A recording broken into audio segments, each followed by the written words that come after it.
Hi guys, welcome back to WorldCupPreview.com. Welcome to Group G section of our preview, and here with me again is Martin as usual. And Group G consists of Brazil, North Korea, Ivory Coast or Cote d'Ivoire, whichever you wanna use. Cote d'Ivoire, and Portugal. Portugal. So I was just looking at this group when the draw came out.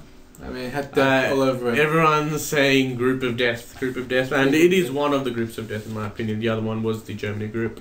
This one, I think, yeah, it's a real good. It's gonna be the most interesting group I think to watch. The games will be very intense, very competitive. It has all ingredients. I mean, you got three really good teams. You got another team which is relatively unknown, virtually unknown. Which you know. Who knows what they can do? I mean, last time they won the World Cup, they did a extraordinary thing. So there's some. So we'll go through each team and we will analyze. Yeah, and we'll go to. We'll. I think this group isn't a group of death anymore, and we'll get down to that later. Let's move on to the next one, which is the most mysterious team on planet Earth at the moment, North Korea. North Korea, okay. You want to go there?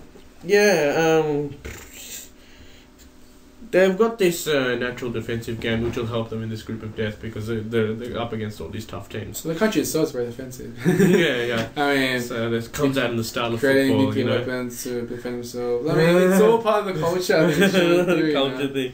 So this is actually the third time I think they qualified. And last time they were in the World Cup finals. And it was 1966, and they made the quarterfinals.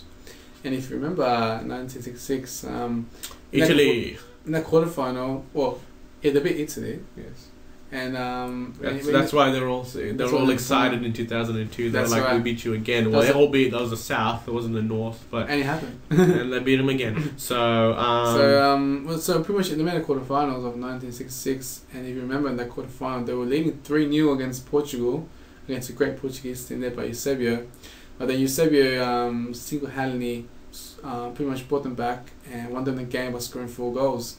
So they eventually won 5-3. And so I mean, North Korea haven't been in the World Cup since then. They've been quite mysterious. They've been mysterious. Sometimes they don't even enter in the qualification. Last some World Cups. Sometimes they just don't bother even entering it there, and sometimes they do. Yeah. It's all politics. You know, we don't know what's going on there. But look, they got one guy in the Russian league. Hong Yong-jo plays for Rostov. In Russian league. Apart from that, everything else is inside the North Korean league.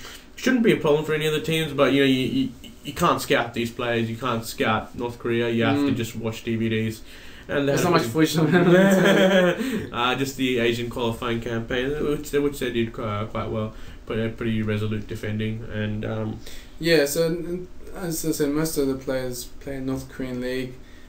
No one knows what the quality is in the league. You know, it could be the standard of the Premier League. You never know. You know how good is league. It could be the league. But look, they're going to use that aspect of mystery to do whatever to the other. But I highly doubt it. Them and New Zealand, pretty much 31 and 32 for this World Cup ranking. We can put a bet on that.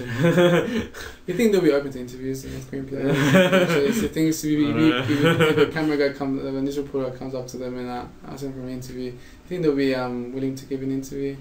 Ask Kim Jong-il, I don't know. Will they go to the press conference after the games and talk? I don't know. We shall see. It's so mysterious. Not I mean, I don't know what they'll say. You know, they'll probably say yes. No, that's it. You know, but I don't know. We'll see. And so I mean, by the same token, they made to a tough qualifying group. They had South Korea, which is obviously the top team in Asia at the moment, in my opinion. And knocked out the Saudis. So. And Iran in that group. So they had a very tough. That was a group of death in the Asian region. It was a group of death. So. North Korea versus Iran, and that was that was, you know, everyone's dream, you know. I bet you the Americans were watching that game as well. Send the spies.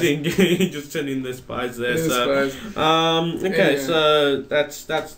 That's pretty much North Korea. So North Korea could be either surprise packets or they could be the whipping boys of this World Cup. I really don't. You don't know which one? No, I really don't think they'll be surprise packets. I really doubt it. I mean. There's a reason they're ranked that low, and I mean, realistically, what can you? Okay, fine, you're mysterious, but realistically, what can you pull out? Like another quarterfinal appearance. You don't know. I mean, The first game against Brazil, you know, they could shock Brazil. You know, wow, North Korea comes out. I just can't see it. I can't see it. I mean, it's no matter how mysterious you claim to be. What do you claim to be? They are mysterious. Fine. Well, so what? They've got like the best football academies within Pyongyang. We just don't see it. I don't know. What? Maybe too. How you know? So that's it. There could be a surprise bracket, or there could be Whipping Boys. I think more likely Whipping Boys, but we don't know. We'll find out on June 11th when the World Cup starts, and I can't wait to find out. No, I can't wait to find out. Watch these guys play. And I want to see there being fans. Yeah. I mean, don't know. Well, North Korean government isn't letting anyone watch the World Cup, so no fans. So no fans. So no one's watching on TV. No North Koreans are watching on TV. In terms of traveling fans, I don't know. Did they have authorized travel? Probably good person spies. Anyway, so that's. I mean, this has been quite.